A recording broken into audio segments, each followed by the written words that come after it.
வணக்கம் தொழிலே, மதுரை மீனல் தமிழ் சேனலுக்கு உங்கள் அன்பு அழைக்கின்றேன். நாம் இன்னைக்கு அப்பமும் பொரி உருண்டை எப்படி செய்கிறதுன்னு பார்த்துட்டோம். இப்போது வடை பற்றி பார்க்கலாம். அரிசி மாவு 2 டீஸ்பூன், ஒரு வெங்காயத்தை நல்லா பொடிசாக அரிஞ்சு வச்சுருக்கோம். இஞ்சியும் பச்சை மிளகாய் 3 நல்லா பொடிசாக அரிஞ்சு வச்சுருக்கோம். கொத்தமல்லி சிறிது விட்டு வச்சுருக்கோம். ஒரு அளவுக்கு உளுந்த அரை மணி நேரம் ஊற வச்சு அரைச்சி எடுத்துருக்கோம். அதிகமாக தண்ணி ஊற்றாமல் தண்ணி தொளிச்சு நல்ல வெண்ணெய் மாதிரி பக்குவத்தில் எடுக்கணும்.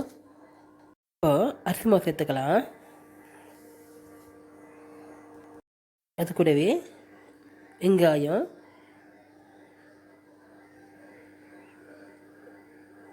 இஞ்சி, பச்சை மிளகாய், கொத்தமல்லி, கருவேப்பிலை சேர்த்துக்கலாம். நாம் கடவுளுக்கு நைவேத்தியங்கள் படைக்கும்போது வெங்காயம் போட்டு சேர்க்கக்கூடாது. அதனால் வெங்காயம் நம்ம சேர்க்காமல் இதே மாதிரி செய்யலாம். தேவையான அளவுக்கு கருப்பு கொத்தமல்லி சேர்த்துக்குங்க. நாம் மாவை கிரைண்டரில் எடுக்கிறதுக்கு முன்னால் கொஞ்சம் மிளகும் சீரகமும் அது கூட உப்பையும் சேர்த்துருக்கோம். எல்லாத்தையும் நல்லா கலந்து விட்டுட்டு உப்பு சரியாக்கான்னு ஒரு முறை செக் பண்ணிக்கலாம். நாம் அரைச்ச இந்த வடை மாவு சரியான பக்கத்தில் இருக்குன்னு நம்ம எப்படி தெரிஞ்சுக்கிறதுனா, நம்ம அரைச்சிருக்க இந்த மாவை ஒரு டம்ளர் தண்ணி எடுத்து கொஞ்சமாக போட்டோம்னா அந்த மாவு மிதக்கணும், கீழே போகக்கூடாது.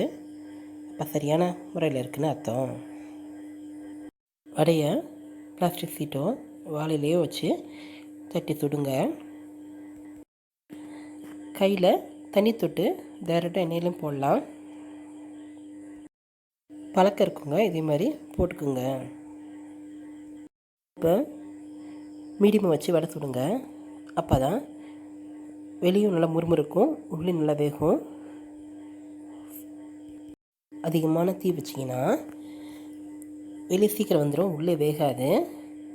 பொறுமையாக வேகுங்க. வடையை பார்த்தாவே தெரியுது நல்லா வெந்திருக்குன்னு.